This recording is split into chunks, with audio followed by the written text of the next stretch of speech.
but I think we're live. Hi, folks. Can you see us? I don't know because it's kind of still says things are syncing, but it says I'm 17 seconds in. So I'll keep talking. Welcome, everybody, to our live show. I'm not sure what my EV Mux is doing here. But anyway, thank you so much for being here, everybody. Thank you. Make sure you start commenting in the space so that we can start sending questions out to this man, Mr. JJ Zachariason. JJ, thank you so much for being a part of our Expo Live series. Very excited for you to be a part of this. So welcome, and how are things with you, man? Yeah, thanks for having me. I appreciate it. Things have been great. It's crazy that we're just a couple months away, less than 2 months away from the Expo, which is like smack dab in the middle of season-long draft season and such. So we know that that's coming.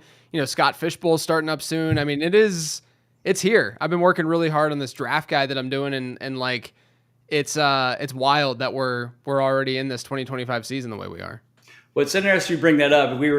I've been interviewed by some folks recently. We talked about my consistency guide, but you're like me. You're one of those rare birds that put their own magazine together. They put it out there for public consumption. When do you get started on yours? I start pretty much once last season ends. When do you get started on yours? Yeah.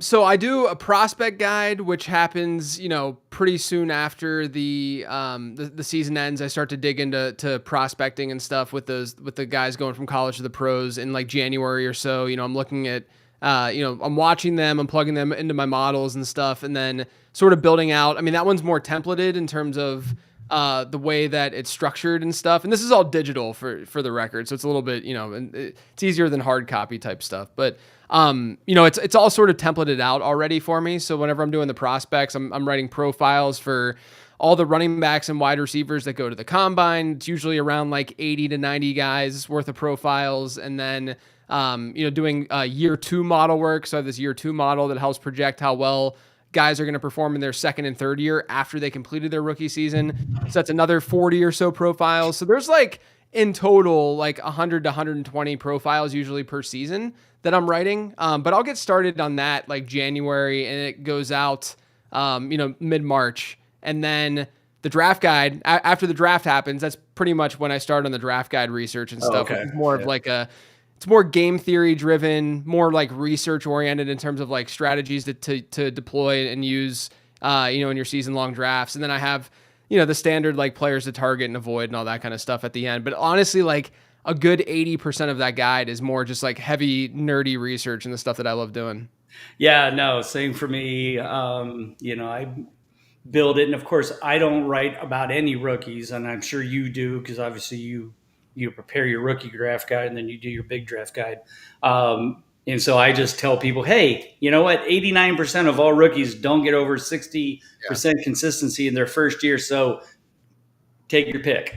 Yeah. Right. Now, I'm not saying Ashton Gente isn't going to be good. Not going to say that, Travis Hunter is not going to be good. It's just that the 89 to 90% of them don't usually work out to be very consistent their first year, but they're always flyers. So definitely love that. But yeah, and I'm sure you've seen those as well. JJ, as we get started here, let's take a step back down memory lane. Let's talk about your humble beginnings in fantasy football. What year was that? Who got you into it? What got you fired up about this wonderful world that we now are all knee deep in called fantasy football? Yeah, I started playing probably in 2002-ish, around that time frame. So I've been playing for a good while, but it wasn't until I was sort of in the workforce, after graduating college and not really loving what I was doing and realizing I can't do this for the next 40 years of my life, And so I literally, as a project manager at an ad agency in Cincinnati at the time, and I loved the people that I was working with, but just hated the job. And so one day, I'll never forget the day, like I opened up a Word document, I just started throwing things into the document of like my interest in the things that I enjoy doing and love and all that kind of stuff. And fantasy football is one of those things that I was always, taking things a little bit more seriously than my league mates were, and always like digging into players and doing analysis more than others were. And so I just started looking at the content space at the time. So this is back in 2011-ish. Just looked at the content space and saw that at that time, there was a really, really big push there was a big quarterback season. Like there was a lot of great quarterback performances that year. That was the year where there was that near lockout. And so there wasn't much of a preseason for guys to prepare for. And I think offenses just kind of had, because they were guiding things and they were controlling things a little bit more. And I think that played a role into why the offensive performance was as good as it was. And so the very next year, I could kind of see it coming that, analysts in the space, which, back then there were way fewer analysts than there are today, but, analysts in the space were advocating for an early round quarterback strategy. And I had known through playing the last decade before that, we see peaks and valleys with the quarterback position. And generally speaking, quarterback production is going to regress, year over year. And so there was really no reason to buy into that, especially when you're only starting one of them on your fantasy squad, basic supply and demand, just stuff like that. And so the opportunity cost in drafting one of those guys really early. So I put together an ebook. I would go to work, I would come home, and at that time I was still in my early to mid 20s, so I didn't have that much responsibility, in my life to, my biggest worry was what bar am I going to this weekend, and so it was really easy for me to just work and work and work. And so I just did my job during the day, would come home and work on the ebook, which ended up being the late round quarterback ebook at night. Published that ebook in June of 2012. And then that 2012 season was a year where we saw the quarterback position flip and not do nearly as well as it did the previous season. And so because of that and people being reactive to whatever happens, in that way, I gained a little bit more of an audience, was able to, at the end of the season, I remember doing in that off season after 2012, I did a little bit of work for NBC Sports over at Roto World. Like Evan Silva hit me up when he was there, and I was, that was shocking to me. And it's crazy looking back now, cause I'm friends with him now. I remember being so nervous when he called me and was like, "Hey, you want to write a quarterback series for us?" I still have screenshots to this day of when my article was, like on the homepage of Roto World and stuff. Cause it's a big deal whenever, you're starting out. So did a little bit of work at Roto World, and then that got noticed by Mike Clay, who was at PFF.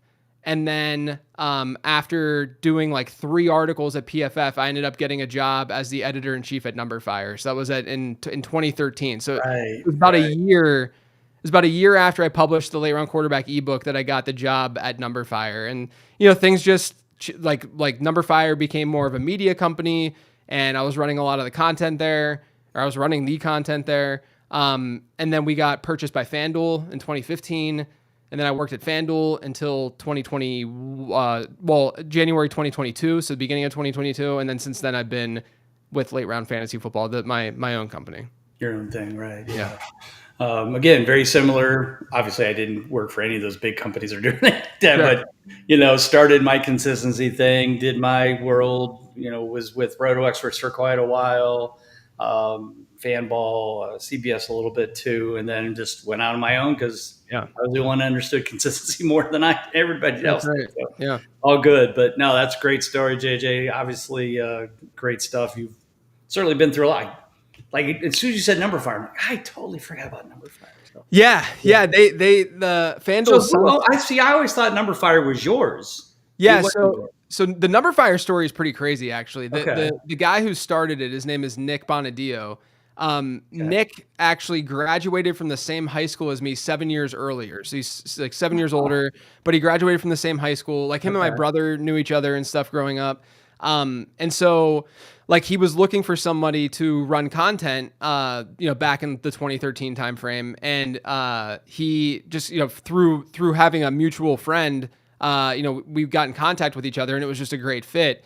And so me going over to Numberfire, I started running content. I was writing and producing content, and it was a standard startup. Like we had, I think I was like employee 5 or 6. We ended up having, when we got bought, I want to say like 15 or so employees. But Numberfire ended up going into and merging with FanDuel, like within FanDuel, and it was cool. The relationship at first was a little bit tumultuous from the standpoint of like, not tumultuous, that's the wrong word, but I don't think FanDuel knew exactly how to embed Numberfire into their processes and existing systems and stuff. But we got to a place where it finally started working, and it was cool because like the Numberfire team was able to really like then transfer and just run all content at FanDuel. And so FanDuel had the Numberfire brand for a really long time. It was powering their projections and doing a lot of stuff on the back end as well. And then only recently did they, and this is after I had left, but only recently did they sunset the Numberfire brand. And now I don't know if they still use it or not, but now it's more like I think FanDuel Research is what they're doing with like the content and stuff like that. So Numberfire is more of just it was a cool 10 to 15 years where we were building projections and trying to predict the future with math, and it turned out to be a really, really fun thing. And very rarely do startups get bought, and I was fortunate to be part of that, which was really cool. Worked with awesome people that I'm still friends with to this day. So it was a really good launching point for me to kind of get introduced to the space, and all the while working at a startup. And I mean, just working your butt off, just going, that's just the startup world in general. Yeah. Right. Yeah. No, a lot of credit to you and all the guys that were involved on that. That was a awesome product. And I remember you guys got bought and you kind of went to FanDuel for a while and came back. Yep. So good to have you back. Good to have you part of your own deal and your own late round QB. You're definitely well respected and well loved out there in the industry.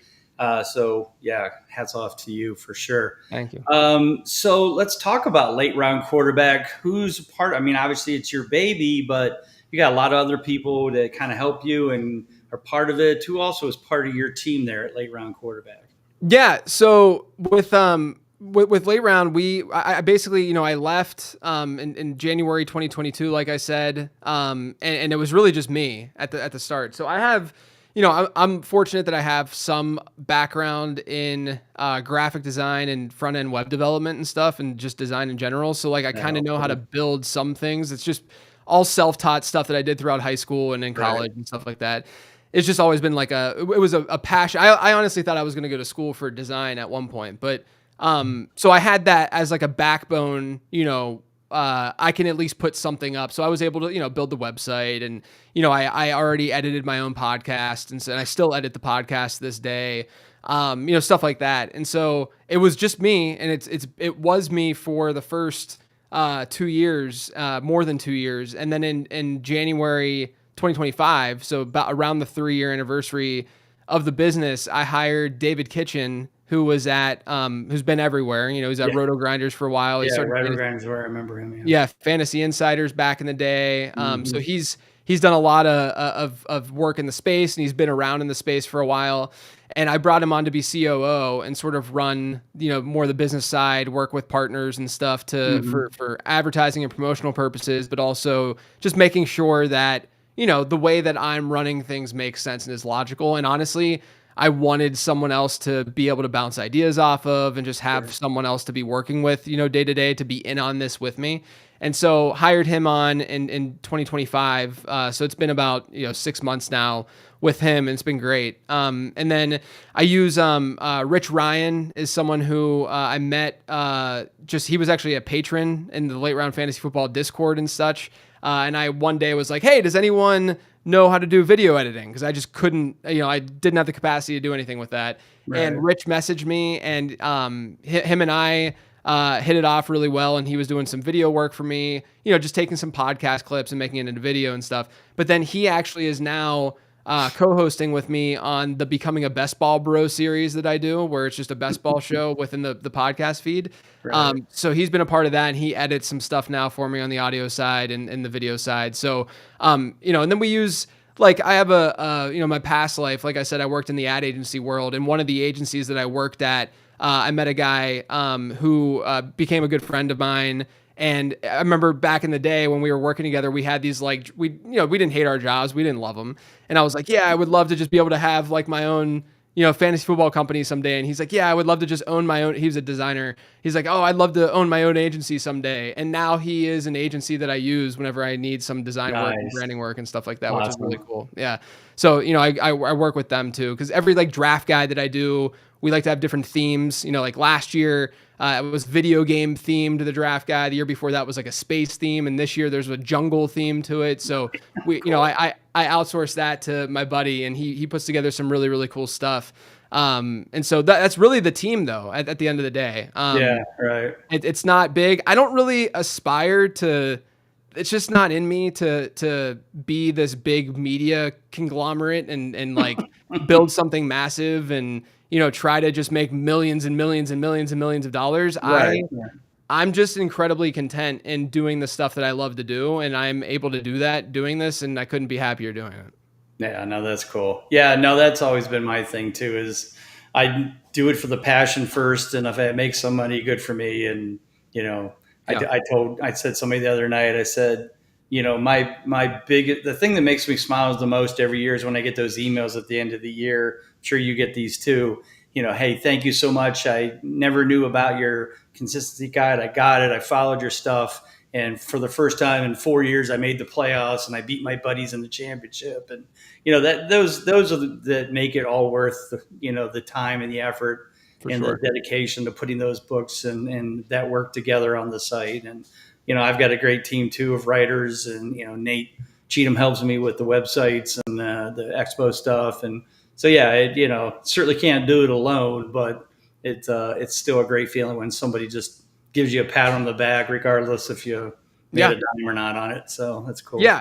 I mean, it's just fun. Like I've always like if it, to me, I can't get complacent. I think for two reasons. One is just because I love doing the research and like discovering new things and finding new ideas and stuff to push out there. Like there's nothing, it's so nerdy, but there's nothing more thrilling than like I record and edit a podcast, on a Monday, let's say, and it's going out on Tuesday. And I'm literally, well, now Kitchen listens to it, but we're the only people that have listened to it. Right. And I'm about to publish this, like this thing to, to this massive group of people. And I haven't really tested the theory to anyone, but they're going to listen to it. And it's just a really fun and like thrilling thing to do. Like there aren't many professions where you're able to really do that. And then also, I mean, it's a competitive space. I want to keep my seat at the table. And so I am going to work very, very hard to make sure that, I'm not lagging behind. Yeah. Yeah. No. But it's also a great space that is very, I think somebody used the word cooperative. It was like cooperative and competitive at the same time. Yeah. The expo is a perfect example of that. We're all hanging out together. We're all supporting each other. We're all learning from each other. And yet we're also competing at the same time. Right. And like you said, there isn't too many things out there in the world where you can do both and truly do it in that fashion. Right. If you work in an office, like I worked in public accounting firms, and it's, backstabbing and cutthroating and all that crap.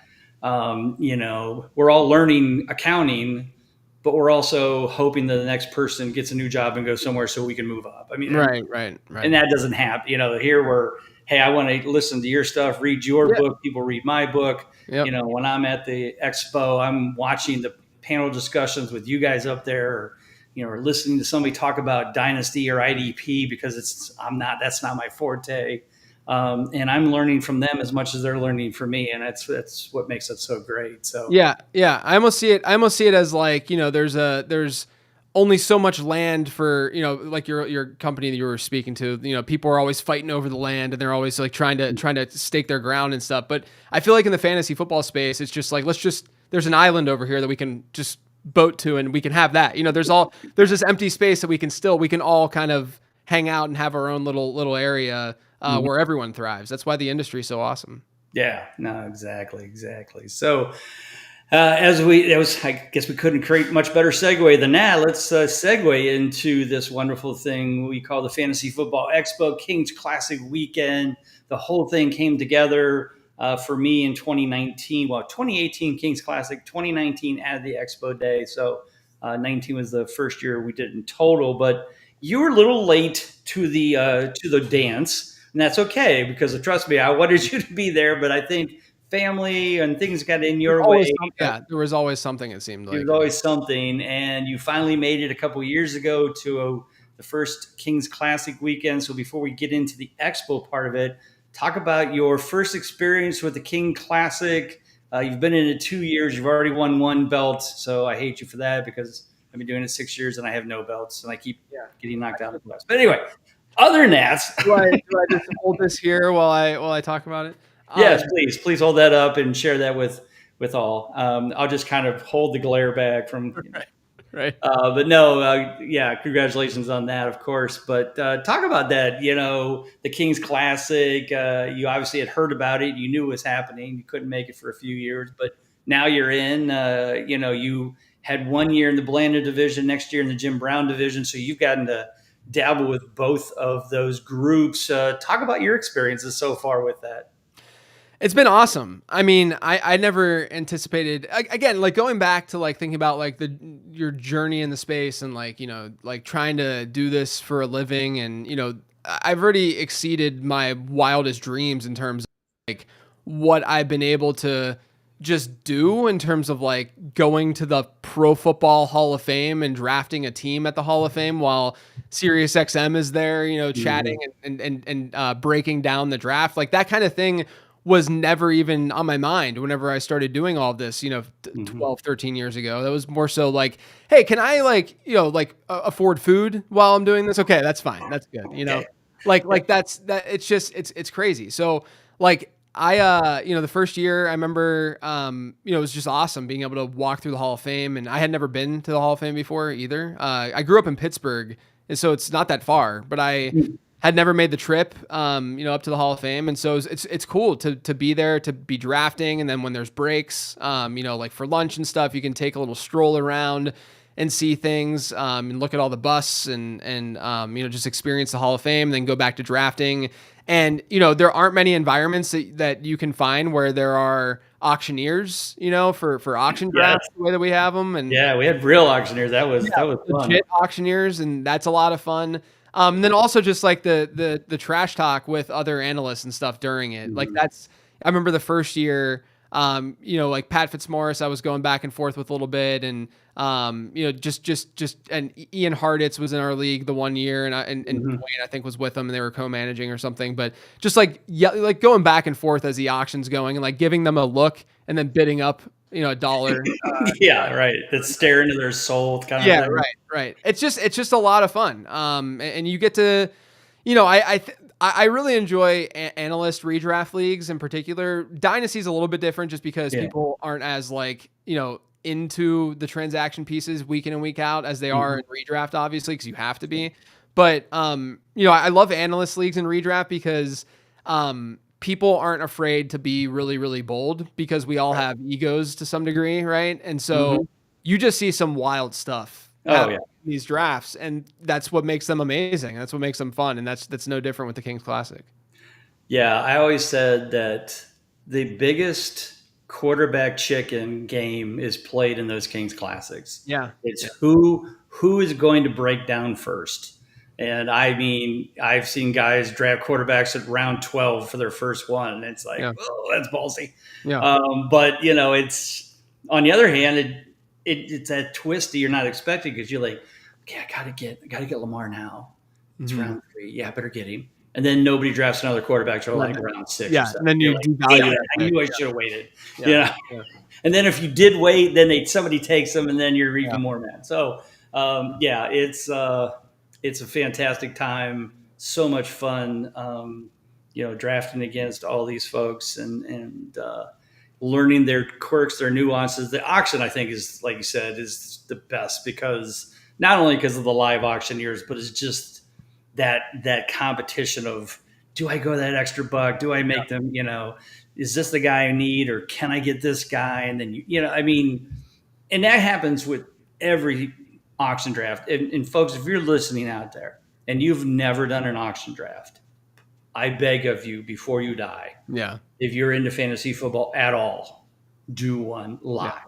Yeah. Because you will have so much fun. It'll be nerve-wracking and 100% satisfaction, more than you'll ever again, because and especially if it's a group that you're very aware of who they are. It's your Mhm. friend, your family. In our case, we're also colleagues, and you're like, there's just so many things spinning in your head. Do I go that extra buck? But if I do, if I don't, I could wait for this guy, but then you wait for that guy and he goes for $10 more than you thought he was going to go for. Yeah. Then and then you have to readjust, and Yeah. Yeah. it's so nerve wracking and so much fun at the same time. Your heart rate is a steady 10 to 15 beats per minute Oh, higher throughout easy. the entire. It's like watching. I was so like again. I grew up in Pittsburgh, so I'm a Pittsburgh sports fan. And so Yeah. like when you watch like playoff hockey, for instance, Mhm. playoff hockey is a up and down roller coaster the whole time where your adrenaline goes for that short burst whenever they're about to score, and Yeah. then you kind of come back down first, and then you go back. But I think auction drafts are more like playoff baseball, Yeah. where I haven't experienced it a ton as a Pirates fan, but Right. where it's just like you're just on edge kind of all the time, constantly. Mhm. It's never like those big spikes, but you're just always, and that's what it is with auction drafts for the whole 3 hours that you're doing it. Yeah. I mean, when you go into a snake draft and you know where you're picking, you know the plan, and plus or minus 4 or 5 picks where most people are going to go. Yeah. Yeah, you'll get a shock here or there. Somebody reaches a couple rounds ahead. But for the most part, you have a good idea of value, Right. and it stays within that realm. Auction, dude, I've seen things in two different leagues side by side. Jim Brown division in this room, George Yeah. Blaney division in this room, and the 2 years ago, I don't remember if you were there. I drafted Jamar Chase, Justin Jefferson, and AJ Brown, all under $50. Yeah, I remember that. Okay, and everybody just stopped and looked at me and went, "How did we let him do that?" Yeah. Yeah. And next door, those guys went for like 58, 62, and then of course they all got hurt, and I made the playoffs and lost. But anyway, beyond that, Yeah. the different values just from room to room Yeah. is just mind boggling. Yeah. It's fun. The auction drafts are the way to go if you haven't experienced it before. Obviously Yeah. snake drafts are easier to organize, they're easier to do. Mhm. And it takes a while, so you got to give. Yeah. We do it quickly, and we get it done in 3 hours, and that's quick. Yeah, and that's those are with deeper That's with a auctions. real auctioneer, right? Yeah. So having your buddies run it while they're trying to draft, it's a little more troublesome. But but anyway, So glad you enjoyed it. We enjoyed having you, of course, and you'll be back again this year for that. Not too many changes. Getting a lot of the guys back last year. We didn't have Andy Behrens; he was in France. I think we were missing Howard Bender, Fabiano. So a lot of those guys are coming back, getting a lot of the regulars back. So that'll be fun for sure. We're looking forward to that for sure. All right, so let's move on to Expo part of the weekend. Again, your second year last year, done here 2 years in a row. Talk about your experiences at the Expo as a fan, just as the outsider looking in, not as the content guy. I think we know how those kind of go, but just as a person walking in, your expectations, what you've liked. You can even say dislike. I'm good with that. I take constructive criticism. But what have you thought about the weekend so far, and tell people why they should be there? Yeah, I mean, we take over Canton, right? I mean, we do. That's not a hard thing to do. But we do. But we do. Yeah, I mean, like it's cool. You get the sort of opening night, if you will, that at least when I usually get into town is on that Friday night. Yeah. You're outside hanging out, having some drinks, and just meeting everyone and talking to people. And I think what's been cool, I know a lot of folks in the space that are creating the content, obviously, and it's good to catch up with all of them. But I think that what's really cool is that it's just all one. It's not like a scenario where there's a line to talk to people or something. Like Matt Harmon, you got to wait in line to talk about reception perception with Harmon. It's more so like if I'm chatting with you or with Matt or with whomever and we're talking about football, like join the conversation and just jump in and talk Yeah. too and introduce yourself and let's talk ball. That's really what it comes down to at the end of the day. And a lot of the Mhm. conversations, like, of course, like, again, we have friends that we've met in the space and that we want to catch up with and, see how their families are doing, all that good stuff. But we Mhm. also want to talk about fantasy football. That's Yeah. part of the reason why we're there. And that's a shared interest that we all have. Right. And it's a really Right. unifying interest. And that's what's cool too, is that, you get to learn about, different ideas within fantasy strategy and within, how you're approaching drafts or players that people are targeting and avoiding and all that stuff. If you are an aspiring content creator, you can talk to folks and get ideas of what to do and what you shouldn't do, or, any pitfalls you might come across, as a result of that. It's really just a giant party in a way. Mhm. It's not an out of control party, of course, but it's a, Well, after midnight on the streets, they're playing wiffle ball. We won't go there, but okay, true. yeah. That's true. But yeah, it's just it's a really really cool place for people with a shared interest to come together and forget about a lot of the other stuff. And that to me has always been what fantasy football is about for me. Is Mhm. I know that anyone that's listening to my content is trying to escape. They're trying to focus on this one hobby that we all have. They don't need Mhm. to, they don't want to hear about what the real things going on in the world. That we want Right. to talk about the fake things, the fake football things, The in the good world. fake things, not the Yeah, other right. fake news, the good Right. fake news. That's right. That's right. And so, I want to offer that up, and you're able to do that in real life at the expo, where you can really just have that community, vibe, and everyone's just loving on the same thing. And it's a really, really cool thing to be a part of. Yeah, thanks.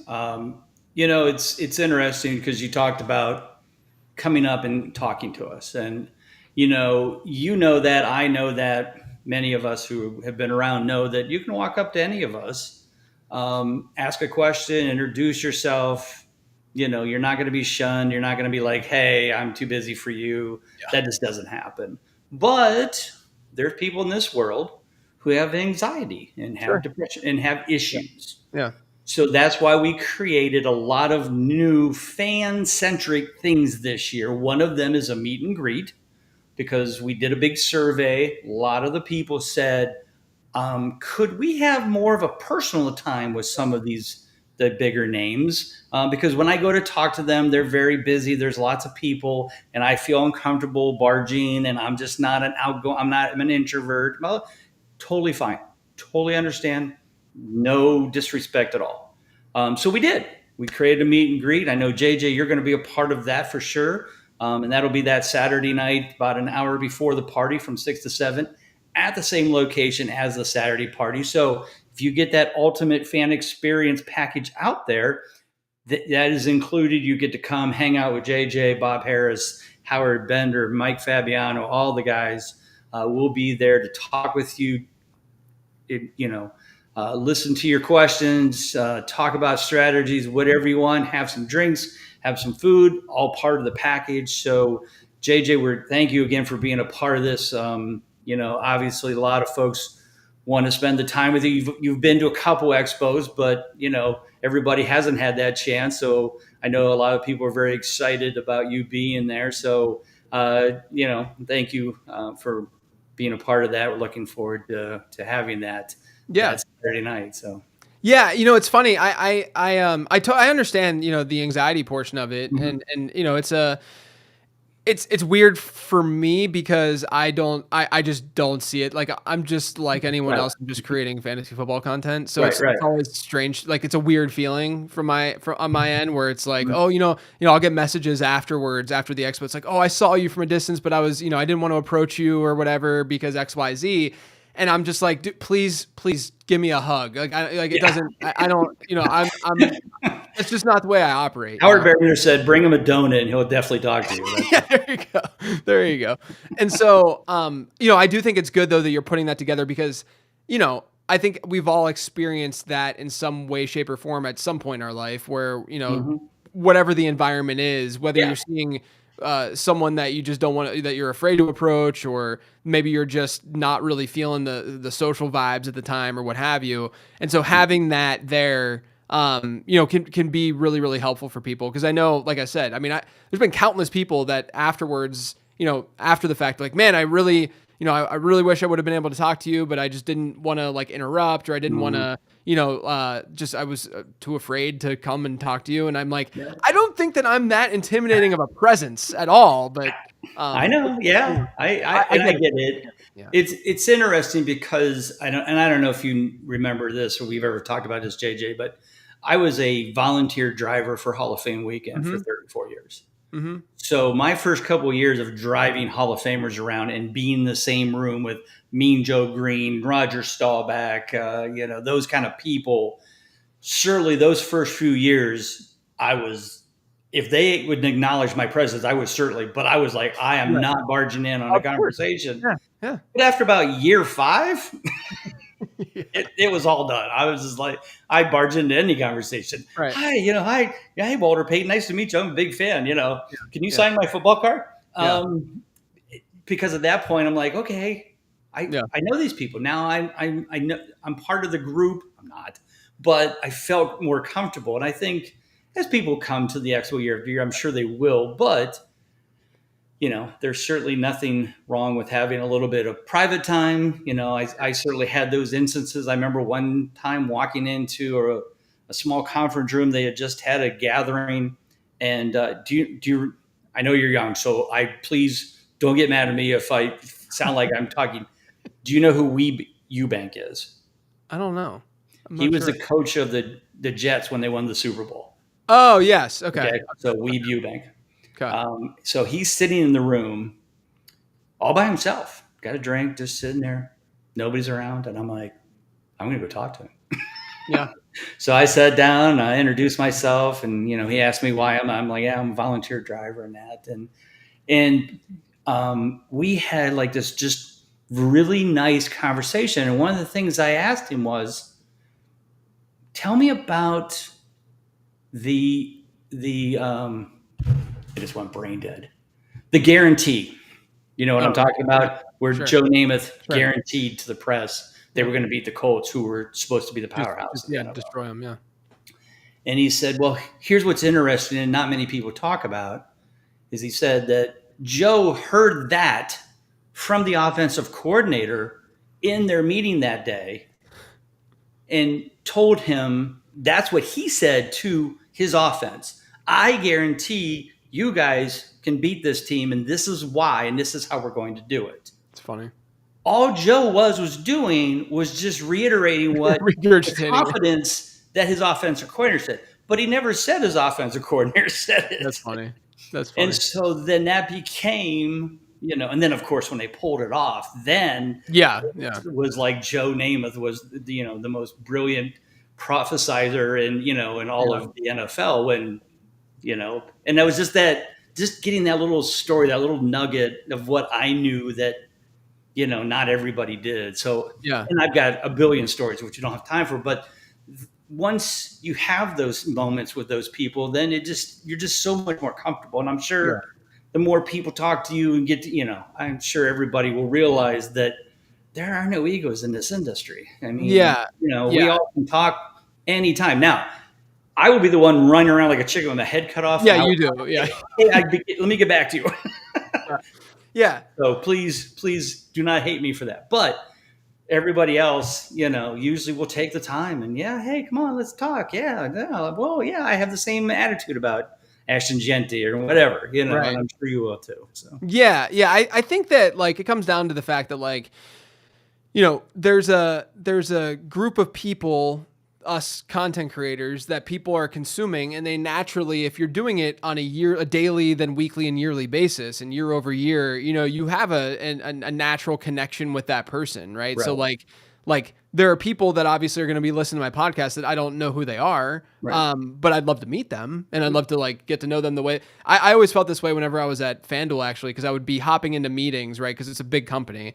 Sure. And I'd hop into meetings, content strategy meetings or whatever, and people would know so much more about me than I would know about them because they listen to the podcast and stuff. And I personally like don't like to be in that position. Like I'd rather be I'm not trying to like have an advantage over somebody, but I don't like necessarily having that dynamic. I don't want it to be one way like that. Mhm. And so that's another reason why I prefer people to come up and talk to me, and like I can get to know them a little bit and see what they're all about. So I can, so it doesn't have to be so one way. But I get though, like if you're listening to us as much as people are listening to us, it might be a little intimidating to come up and be like, Mhm. hey, I'm a big fan of your work, or I love listening to your podcast or something like that, because you just naturally, like, I listen to non-fantasy podcasts that I would probably feel the same way about those Mhm. podcasters and stuff. So I get it, I get it, but I promise you, like you said, like there's really no egos in this space. We're all pretty nerdy at heart, and usually that comes with a lot of love and not much ego.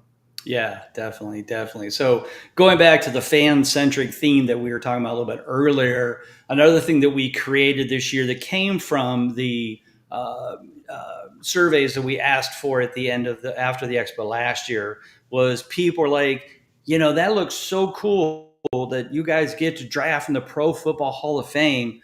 How do fans get to do that? And I was like, Yeah. I didn't even think about that idea. I'm like, that's brilliant. Yes. So this year, for the first time, we are doing our first ever Fans Classic, where people like Mr. JJ here have picked their favorite fan who is going to draft on their behalf in the Pro Football Hall of Fame, the same room that we do for the Kings Classic, Queens Classic, and the winner will get to sit beside their favorite expert then the next year during their actual Kings Classic. So, JJ, you have picked your fan. So go ahead. If you want to announce it again, just tell everybody who it is and why did you pick that person as your favorite fan? Yeah, good old B-Rad. Brad, he's a patron of the Late Round Fantasy Football brand and company. He's been a really big supporter of mine for a while now. Mm-hmm. We have a great community in our Discord, and he's always really active in the Discord. And actually, he was in Charlotte just a month or two ago, and we had a little meetup of some folks that are local, and I got to meet him. I had never met him in real life before, and I got to meet him in Charlotte. And then he told me that he was going to the expo this year. And I said, well, that seems pretty perfect, because I would love for you to be, the fan, the person representing, late round fantasy football, and myself, because, he's sharp, super smart guy. Really loves this stuff. He's a sicko about it, just like we are. So I'm excited for him to be there and to be able to see what he puts together. That's awesome. Yeah. And so far we got 7 fans picked. We still got 7 more to go. We're hoping to have 14 people. Same Kings Classic setup, Queens Classic setup, 14 teams, one running PPR. So one running back, one quarterback, 2 running backs, 3 receivers, 3 flags, no kicker, no defense. So same format, and on the same, we'll do it on ESPN as well, same site, and we're looking forward to that. So JJ, yeah, thank you for choosing that. We've got some really good fans. Andy Barron's just picked Patrick Pucci. So for those of you out there know who Patrick is, a longtime Expo fanatic, lives in Pittsburgh, loves coming to the event, and he was chosen as Andy Barron's fan favorite today. So he'll be in. So I'm sure he's very excited about that. So yeah, we got a good group so far. Ratcliffe's got one. Fabiano's got one. Who's the other one? There's one more. Oh, Pat Fitzpatrick. I always can't say his name probably. Pat Fitzmaurice has got one as well. Yeah. So so it's going to be a good group. Still waiting for Bob Harris, Howard, Dave Richards, those guys. So we're looking forward to those coming in. So I think that'll be a lot of fun. It'll be awesome. They're just going to do the snake draft. We're not going to burden them with an auction. Don't put them through the gauntlet yet. Yeah. Yeah. Again, if you've never done it, it's you want to practice an auction draft a little bit, even if it's online. Practice. It's a whole different world, but it's still so much fun. So maybe as we grow this, maybe we'll do a Fans Classic auction and a Fans Classic snake draft and really go crazy with all this. But of course, the winner again will get the beautiful belt that JJ has, and I don't. Yes, this one. So you will get that as well to wear around and hang on your wall in pride, wear it to bed, take it in the shower. It doesn't matter. Yeah, I do. I hold it dear to my heart, and wear it daily. Yes, as you should, and I will too. I've already told my wife, if I ever get it, I'm not going to take it off for like a month. I'm just wear it to work, walk into the accounting firm. Who's your daddy today? That's right. Yeah. That's Yeah. right. This one was pretty special for me too, because it was a 0 RB team that I drafted, the snake draft, and I remember that the folks that were, you know, kind of commenting on it via Sirius XM were like, "What's JJ doing here? Like, what's going on here at this draft?" Because it was a pretty risky 0 RB type build, but I ended up hitting on Chase Brown and Bucky Irving, so it worked out well. Yeah, worked out well, sir. Well done. Yeah. Yeah, that's beautiful. I mean, yeah, not every day you get 0 RBs and you get 2 guys who go in the top 10. That's right. Damn impressive. Yeah. I think I was in a little bit on the Chase Brown. I didn't think Bucky Irving had a chance to play, let alone be the star of that team. Oh, I was shocked by the outcome for Bucky. Okay, good. I was like, yeah, I mean, like from a prospecting standpoint, I wasn't even that in on Bucky. It was more so, just my approach in redraft will be different than dynasty pretty frequently, even with younger players. Like there's some younger players that I'll buy into in redraft because there's obviously a chance, but I won't, the investment might be too much in dynasty, or just like not worth it. And I didn't think Bucky was nearly as good as what he showed last year. I was shocked that, it ended up working out the way that it did. The Chase Brown one though was one that I was pretty heavily on last year. Yeah, no, and I definitely was as well. But we were talking about that just the other night. I said anybody who said, "Oh, this guy should be a top 10 player," was lying. Yeah. It worked out very well. So yeah, good call there. Well done. We've got about 10 minutes or so here. So what do you got planned? So this year's Expo's coming up. We got the Kings Classic coming up again. You're going to remain in the Jim Brown division after we did some rearranging of some things. So you feeling good now? When you won, did you win 2 years ago or last year? I won last year. Yeah. Last year. Okay. So you didn't beat me in my division. Okay, good. I have not betten you directly. That is correct. So you can at least hold that over me. Yeah. Okay. All right. I got that one. All right. Good deal. So talk a little fantasy football. So going into the drafts this year, let's just talk about that first round. Is there anybody that you see ADP wise that's in that first round that you're like,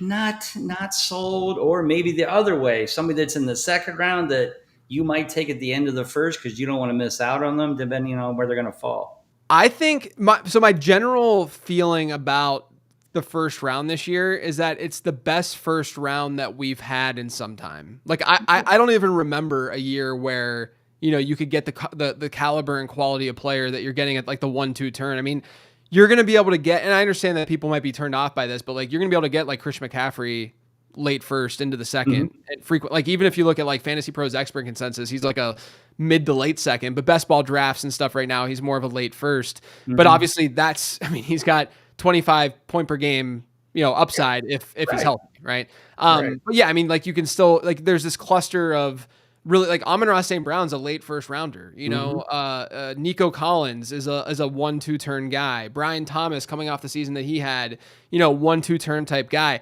It's just really, really deep there.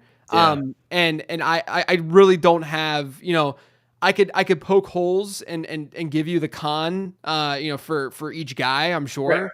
Right. But I think it's a really, really healthy first round. And I think that this is one of the few years where I'm not going to be really, really upset. I actually had the league that I won in the Kings Classic. I had the 14th overall pick, so I was not even in a great location, historically, right? Because usually top 3 picks are where the most wins come from. But like this year, I wouldn't be surprised if we see late first round picks being the better place to be, because there is kind of a drop off at like that 2-3 turn area. And if you get a third round reversal too, if you're in a league like that, then you're in really good shape if you're in the late first this year, because that first round really is deep. Yeah, no, I agree with you there, and I'm with you, man. I'm kind of like, well, if I've got that late pick, I've looked at a McCaffrey, Derrick Henry turn, sure, like boy, you're set if both of those just, Henry may not hit last year's numbers, but let's say he hits 80%. It's still pretty Yeah. damn good. Yeah. If McCaffrey hits 80% of his normal year, then you're golden at running back. And then, wide receivers you'll get later. I can always draft good, consistent, receivers like Mike Evans or, you know, those kind of people. There's a lot of, like I said, there's just a lot of good talent there, a lot of good depth. Then it becomes just value. Quarterbacks, you're the late round quarterback, man. So let's talk about those late round quarterbacks. I just did an underdog best ball draft and took Patrick Mahomes in the 7th round. Yeah. As my first quarterback. And I was like, okay. Yeah. It's wild because when I first wrote the ebook back in, that I talked about at the top back in 2012, it was really like, I look at that analysis and I'm like, this is horrible. I'm not, it's just not like super in depth or anything like that. It was really like, hey, here's a really basic way to look at VORP and, there's no reason to reach on quarterback. And at the time, the QB 12 from an ADP perspective was usually going in like round 8 of 12 team leagues. And it'll go way later than that these days, like at least a couple rounds later. And so, back then, like an 8th round pick was like a late round quarterback, but now a late round quarterback, like there's been a lot more research done. And, I've done a ton more research on the ideas behind it and stuff like that. But this year, I mean, you're able to get like, I'm very much into the sophomore, the second year quarterbacks this year. So, Caleb Williams, Bo Nix, Drake May, I think is a really great value given his rushing upside. Even JJ McCarthy, is someone who I think could be, really, really valuable given where he goes. At the end of the day, I have a hard time drafting someone like Jared Goff at QB 9 to 10 versus just you're going to be able to match Jared Goff production with, it's going to be either CJ Stroud or Dak or whomever, right? Like that you're going to get rounds later because he's a pocket passer. That's not going to give you anything with his legs. And there's a lot of variation and variance that we see with passing numbers year to year. I actually did with my research with the draft guide this year. All my research is really done under this lens of looking at ADP expectation. So I look at, at a particular ADP at every position, some player has some sort of expected points per game, right? Okay. So like if you're a 50th overall running back, you'd be expected to score 12.5 PPR points per game, whatever that number would be, right?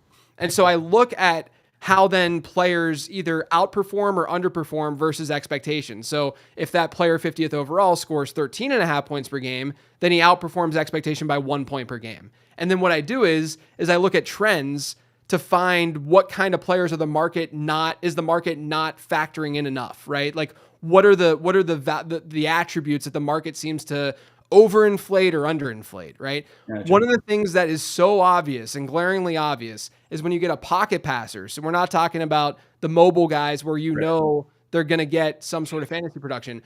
When you look at when you get a pocket passer and you look at their previous season touchdown rate, if it's high in the previous season, they almost always underperform. Right. But if it's low in the previous season, they always underperform or overperform.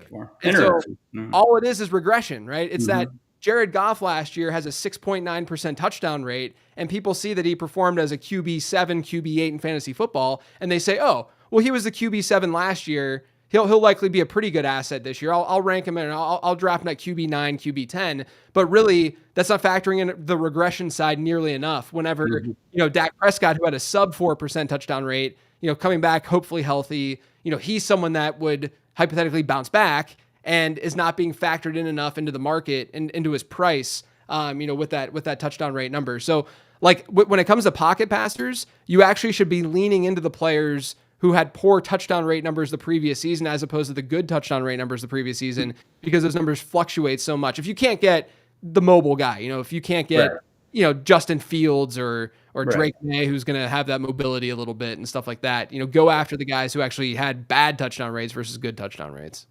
Well, in that scenario, then I can combine with the consistency model and tell you that Jared Goff has been one of the most consistent quarterbacks the last 3 years, not in a good way. Right. 47%, 1, 2, 3 years in a row. That means less than half of the games is he's scoring over 20 fantasy points in a week. Mm. That is not good enough to be a starting quarterback on your team. If you're not at least above 60, you're not even worthy to be a starter. Yeah. From a scoring standpoint. Then when you break down, then when you look at the last part of his player profile on the guide, it shows his home versus away splits. Yeah. It's 70% to 22. Yeah. So now all of a sudden, this guy's only good at home. Yeah. And, there's these two game scenarios. I think it's home against bad defenses and home against average defenses. And he's like 100% in those two scenarios. Yeah. The rest of it, he's 35%. Yeah. And yet, like you said, people were like, oh, look at him. He's been top 10 last 3 years in a row in points. Yeah, that's great. But he's not helping you win championships or even get to the playoffs per se. Yeah. So totally agree with you 100%. Love Goff. He's a fun player. Love having Amon Ra to him to throw to, and that offense and Jahmyr Gibbs and David Montgomery. But yeah, somebody else can have Jared Goff in my mind as well. Yeah. I mean, at the end of the day, I always tell people like you're not drafting the QB 10 for him to finish as the QB 10. Like if he meets expectation where he's being drafted, fine, but that's not winning you fantasy. You should be striving for top 3, top 4 quarterback play, because it's a fairly replaceable position, and you're not going to get that much of a delta between a typical QB 5 to the QB 12, 13, etc.